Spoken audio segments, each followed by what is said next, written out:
You get what you pay for. Buy cheap, buy twice. Cheap can be expensive. These are all phrases that I used to hear regularly as a kid.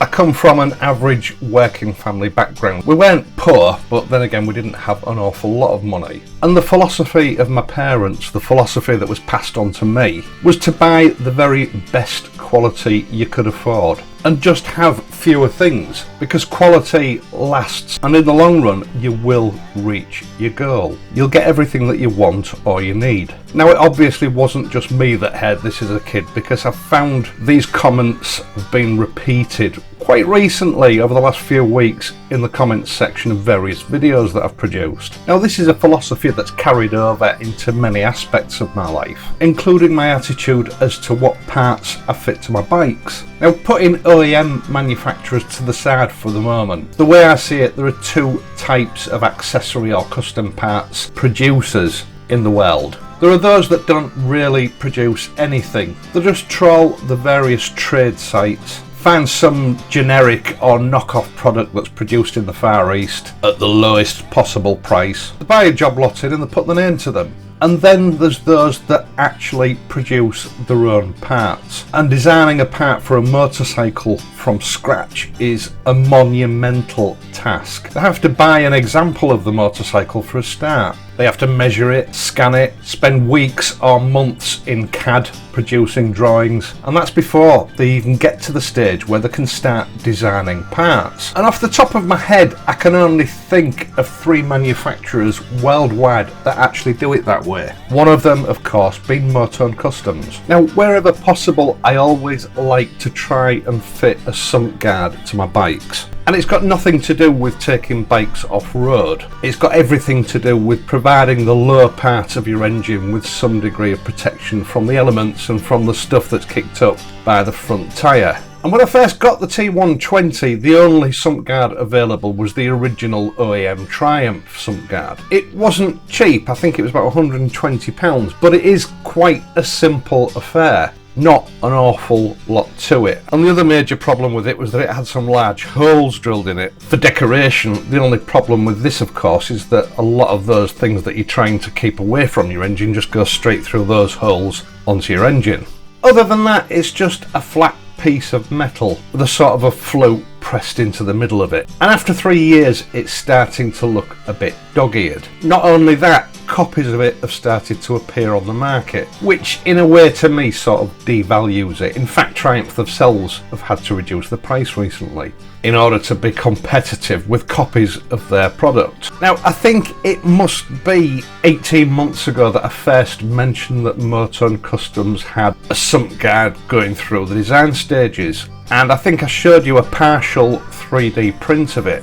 MOTONE are known as a premium parts manufacturer. They're also famous for their attention to detail and their OCD attitude towards getting a product absolutely right before it comes to the marketplace. And their new extended sump guard is a typical example of that. It's been a long time in the making. In fact, from what I can gather, it's taken over 2 years. Now, obviously there will be some similarities in design to the original Triumph part because it has to fit the same bike, but it is in fact a one-of-a-kind custom part designed from scratch by MOTONE themselves. And I can think of 2 occasions in the last year when they've been almost ready to release it and then decided, well, actually they can make it better, so they've gone back to the drawing board and improved it further. And although there are times when I question the sanity of MOTONE's staff at this way of evolving a product, I have to say the end product is always worth the wait. Now, MOTONE's design brief for this particular sump guard, after talking to numerous bikers, is that it wasn't to have any holes in it that would allow any debris and stone chips through, and it had to come up as high as possible to protect a maximum amount of the engine without affecting cooling. And this is what they came up with. MOTONE have named this sump guard the Defender for obvious reasons. It's made from sheet 5052 H34 grade aluminium, and it's been pressed with this multi-rib design for rigidity and strength. It comes up 2 or 3 inches taller than your average sump guard, slightly wrapping around the lower half of the radiator hose. It's made to be an exact fit for the new water-cooled Triumph T120, T100, Street Twin, Street Cup, and I believe the Scrambler. And although I can't confirm it at this time, there is a suggestion that it will fit some of the other models that have come along since those models were brought out. You have to appreciate that the design of this started 2 years ago. The quality, as usual, is excellent. After the initial machine pressing of the shape, all blanks are cut out with a plasma torch by hand. The edges are then finished by hand. Brushing to the visible surfaces is applied by hand, and then they are anodised. And they are available in limited quantities of clear anodised and black anodised finishes, supplied complete with brackets and stainless steel fasteners. And this is a clear example of why MOTONE enjoy the status that they do. This is better than OEM quality. Now, thoughtfully, MOTONE have designed the fastening system to be compatible with the OEM fastening system. So if, like me, you have an old OEM sump guard that's past its best, you can quite literally just remove the old one and bolt this one straight in place on the existing brackets, which is a testament to the importance that MOTONE put on customer care and convenience. Now, I stripped all the existing brackets off my bike to give you a demonstration of how to fit it from scratch. I'll quickly take you through it. On receipt of the Defender, all brackets and fasteners will be loosely fastened in place.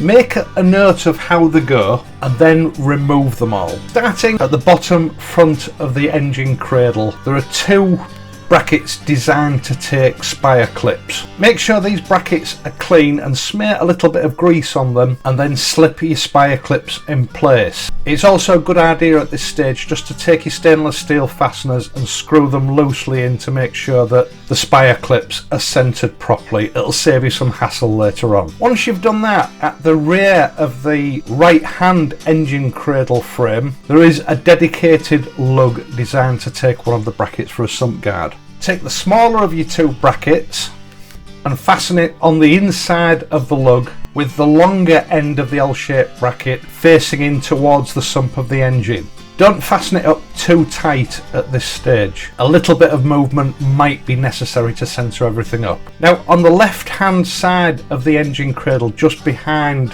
your side stand, there are 2 large Allen bolts which actually hold the front part of the engine cradle onto the main chassis. These should be removed. Now, if your bike has a centre stand, it should be on its centre stand for this operation. If it only has a side stand, I would advise that you put the bike on a paddock stand before starting this. Remove those 2 bolts, and then taking the larger of your 2 brackets with the 2 captive nuts, place it on the inside of that joint between the engine cradle and the main chassis, and firmly fasten it in place with the fasteners provided. And these should be tightened up to 40 Newton meters. Once those are in place, it's time to fit the actual sump guard. Now, it's up to you which way around you do it, but I always fasten the first front 2 on the spire clips up first loosely, and then secure the rear.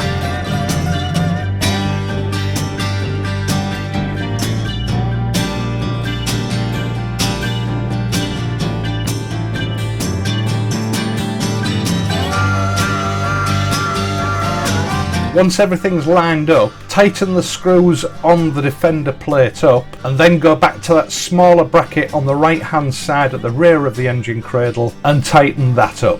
I can't find any specific torque setting for that particular fastener. I didn't find there was any need to realign or try to centre this sump guard up. It fitted perfectly first time. Some might consider that MOTONE Customs have been a little bit late to the game with this Defender sump guard, but once again I think it clearly demonstrates that MOTONE no longer run with the head. They've raised the bar and they now lead the pack. This is without a doubt the best quality sump guard I've seen.